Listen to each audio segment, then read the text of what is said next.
Rahim. Assalamu alaikum wa rahmatullahi wa barakatuhu. Bismil Khalifa, au nom du Khalif, Madame la directrice, on vous accueille ici à bras ouverts car vous êtes chez vous. Je m'en vais directement vous faire la présentation de la famille du Khalif qui vous a accueilli ici.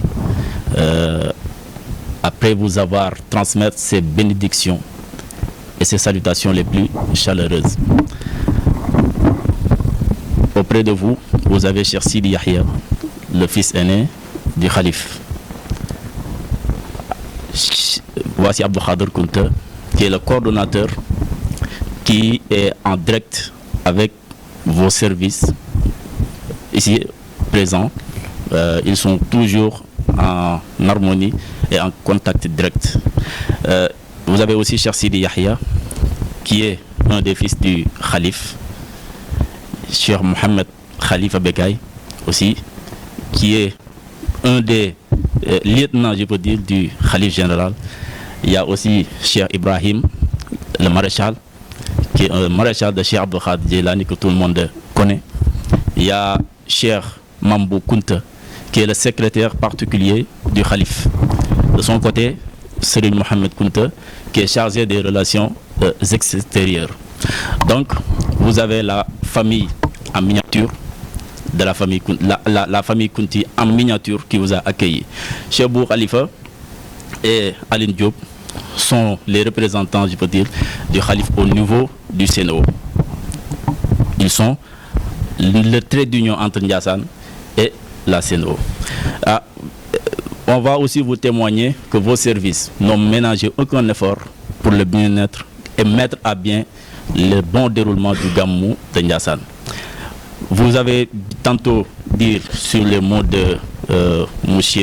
Diop, Ndiaye Diop, au niveau du CRD, du CDD, les doléances que nous leur avons remis, Masha'Allah, tout est sur la bonne voie. Pour le moment, Ndiassane n'a aucune doléance à y rajouter, à part de demander une caisse qui va nous permettre de payer ici à Ndiassane nos factures. Une caisse délocalisée ici à Ndiassane, parce qu'on se rattache directement à Tivaouane. Et la population de Ndiassane et les clients de la CNO sont assez nombreux. Et Ndiassane aussi polarise plus de 53 villages. Donc pour nous mettre à bien et mettre aussi à l'aise la clientèle de Ndiassane et son environnement, on compte cette doléance qui tient directement au cœur au Khalif général. Bon, c'était les mots que je voudrais ouvrir sous l'autorisation de Cheikh Sidi Yahya et du représentant du Khalif. Tabarakallah. ma wax leen ñi ñu àndal kii mooy madame Diani Arnal mooy kilifa kër gi directrice générale bu Sen'Eau ànd ci ak Mama Taga Ndiaye wala Muntaga su leen neexee Muntaga Ndiaye moom la ñu dénk lépp lu jëm ci diwaanu Kees ci wàllu Sen'Eau. Texey Jéey Amadou Texey Jéey nii moom la ñu dénk tundu Tiwaawan mooy chef de centre bi mooy laawaale kon Ndiassane ke mooy Abdoulaye Thiombane Ndoye moom moo jiite daayira Tidiane bu Sen'Eau ONAS ak SONES ke mooy Mané moom mooy responsable technique bu Sen'Eau mu nekk Kees ke mooy Sidi Wage moom xam naa ne du leen ko présenté ndax moom ci yëpp la bokk man nag man maay Ndiaye Diop man maay yore lépp lu jëm ci wàllu jokkalante kër gi ci biir ak ci biti yor tam kàddu kilifa gi ndax su waree àddu lu ci ëpp man la yebal ma waxal ko dañu ñëwoon kon ngir ziar leen ziar kër gi daaw yëg si woon nañ fi ren yi ñëwaat bëgg tim di fi ñëw ay gàmmuy bañ kenn wuute bañ kenn am benn métit yàlla defar lépp ziar kon ak ndokkale waaye itam sàkku ñaan ndax bëgg nañu ngeen ñaanal Sénégal ñaanal àdduna ñaanal tam kër gi di Sen'Eau ñaanal képp ku fay liggéey ba lépp loo xam ni dañ koy def ci ay coono ngir fexe di dabu bëgg-bëgg doomu aadama yi ci wàllu ndox mu nekk lu barkeel mu nekk lu antu sunu borom nangu ko nii doomu aadama su naanee ndox ni mu yëge féex ci yaramam wala mu xëppoo ko ni mu yëge féex ci yaramam noonu lañ bëgg sunu borom lépp loo xam ne nii rotal nañ ko ci ñaq mu fexe wàcce ko ci ñun wàcce ko ci njaboot wàcce ko tam ci sénégalais yi ñu doon ñëw tam doon leen ziar doon leen waxit ne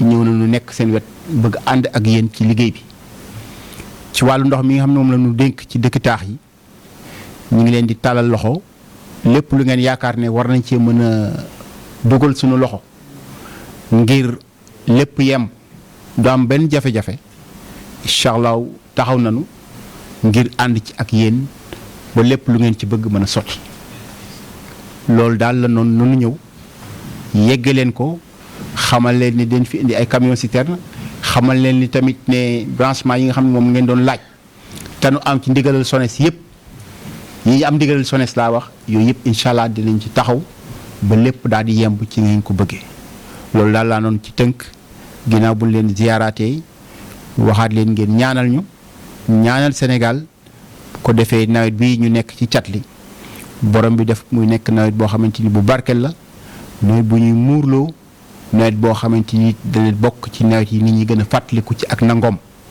loolu daal la ñu ñaan ko ngeen gën a ñaan tam jàmm ci réew mi ndax yëngu-yëngu yi bari na fi ndog yi bari na fi accident yi bari na fi loolu yëpp ngeen ñaan borom bi bis. Le service a mené le plus d'eau possible pour que tous les pèlerins puissent avoir un service de qualité. Donc on a mobilisé des équipes qui sont vraiment mobilisées et engagées à faire de leur mieux pour que ça se passe bien. L'eau, c'est important, c'est la vie, évidemment, mais il n'y a pas que la quantité, il y a la qualité aussi. Donc on est très attentif au poste de chloration, pour pouvoir assurer de la quantité, mais aussi avec de la qualité au robinet. Et là aussi, on a renforcé les équipes pour pouvoir les aider avec des équipes de Thiès, de Dakar, qui sont mobilisées pour apporter le savoir-faire et garantir ce service de l'eau, parce qu'on sait que vous allez accueillir beaucoup de pèlerins. Donc il y aura une très forte demande à nous, hein, et c'est important que nous soyons préparés à pouvoir garantir au mieux le service pour satisfaire tout le monde. Et c'était important de vous rassurer, hein, de vous dire, voilà, on est à vos côtés et on sera les garants de l'eau et on sera là 24 heures sur 24. Hein. En plus de notre chef de centre et notre directeur régional, il y aura évidemment toutes les équipes qui viennent renforcer pour garantir et servir au mieux cet événement. ci wàllu Senelec ak ndox ak yëpp lu mu doon lu ne danaan su ma ko taalee te dëkk yi mu wër taaluñu ko bañ koo taala ko gën waaw ndax sama maam bi fii ne lépp loo xamante ni dugg na ci dëkk bi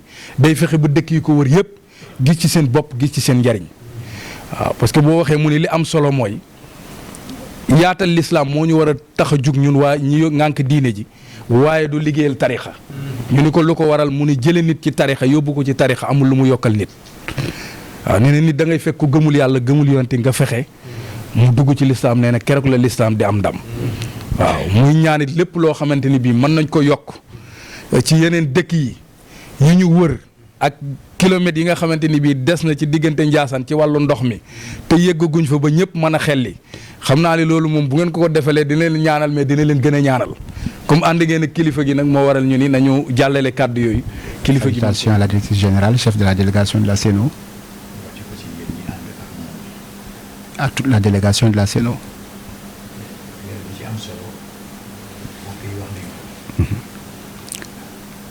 Les premiers orateurs ont déjà campé le débat.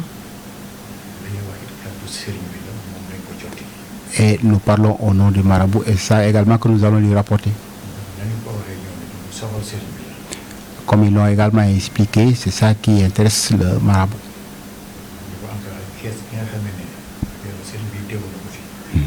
C'est-à-dire, cette demande d'une caisse délocalisée à Ndiassane est une préoccupation du marabout.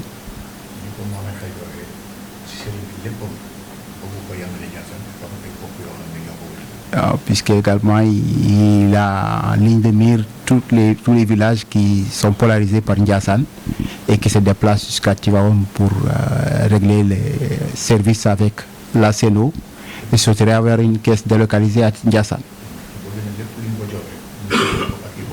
Il veut donc partager tout cela avec les populations de Ndiassane et des villages environnants.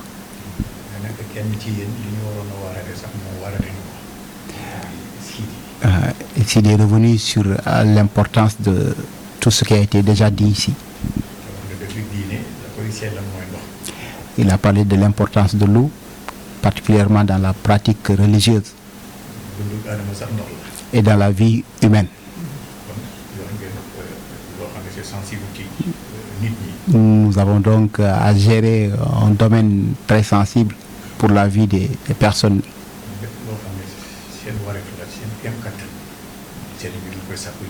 Le marabout demande également que vous puissiez vous mettre à l'écoute pour régler les préoccupations des populations.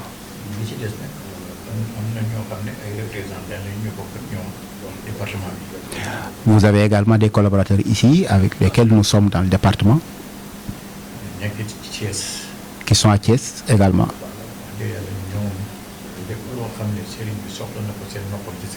Je peux vous dire, Madame la Directrice Générale, qu'ils sont à l'écoute de tout ce qui est préoccupation du marabout et ils font tout pour satisfaire ces demandes et réclamations. En particulier, le représentant de la CNO à Tivaouane, le chef de centre Terey Yei. Chaque fois que le marabout a émis une demande, il a tout fait pour que ce soit réglé dans les meilleurs délais.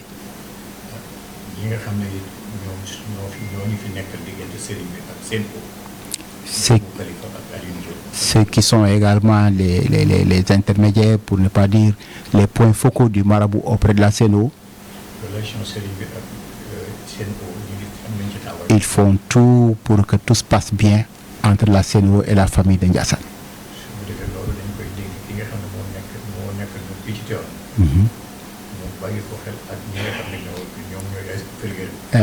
Il dit qu'il demande de mieux considérer tous les collaborateurs qui sont à Tivaouane et à Thiès.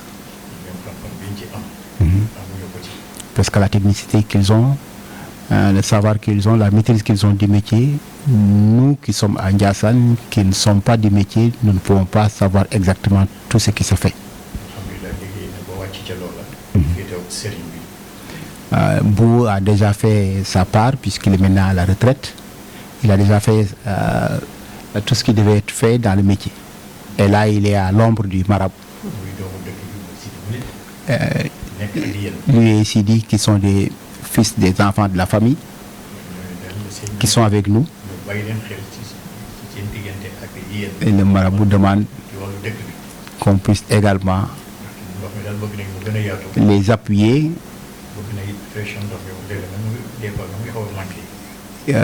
Il signale aussi que par moment il y a des baisses de pression. Ils ne comprennent pas la cause. C'est une des doléances, pour ne pas dire des réclamations de Ndiassane. Toute la famille est satisfaite du travail de la CNO. Que Dieu vous rétribue tout cela.